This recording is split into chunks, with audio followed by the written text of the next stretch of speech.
అయిపోయిందా? పల్నాడు జిల్లాలో జరుగుతున్న ఎమ్మెల్సీ ఎన్నికలు ఒక దిక్కు అభివృద్ధికి అబద్ధానికి జరుగుతున్న ఎన్నికలు.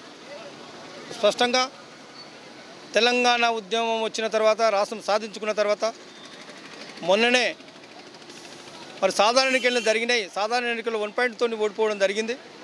ఇప్పుడు ఎమ్మెల్సీ ఎన్నికల్లో భాగంగా అభివృద్ధికి వెళ్ళి నవీన్ కుమార్ రెడ్డి ఎమ్మెల్సీగా నిర్వహణ చేయడం జరిగింది. ఒక అవతల ఒక పారిశ్రామికవేత్త, డబ్బులున్నోడు, ఆర్థికంగా ఉన్నోడు నవీన్ రెడ్డి బీఆర్ఎస్కి నిలబడ్డ అభ్యర్థి ఒక పేద కుటుంబానికి చెందిన వ్యక్తి. ఇద్దరి మధ్యన పోటీ జరుగుతుంది.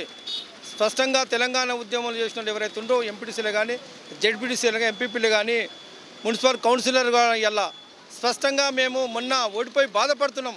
ఈసారి తప్పకుండా మా ఓటు బీఆర్ఎస్ అభ్యర్థికి నవీన్ రెడ్డికి వేస్తామంటని చెప్పి వేసి విజయం గెలిపించడానికి కోసం ప్రయత్నం చేస్తామంటని చెప్పి ఈరోజు సంశయంతో ఉన్నారు ఓటర్స్ అందరూ కూడా. మేము ఇలా అభివృద్ధికి ఏదైతే పాటుపడిన నాయకుడిని గెలిపించుకుంటే బీఆర్ఎస్ పార్టీ మళ్ళీ ఉంచుకుంటుంది. అభివృద్ధి కోసానికి రాబోయే ఎన్నికలలో కూడా మహబూబ్నగర్ నాగర్కర్నూల్ పార్లమెంట్ ఎన్నికలు కూడా బీఆర్ఎస్ పార్టీ అభ్యర్థులే విజయం సాధిస్తారంటని చెప్పి నేను మీడియా ద్వారా తెలియజేస్తున్నా.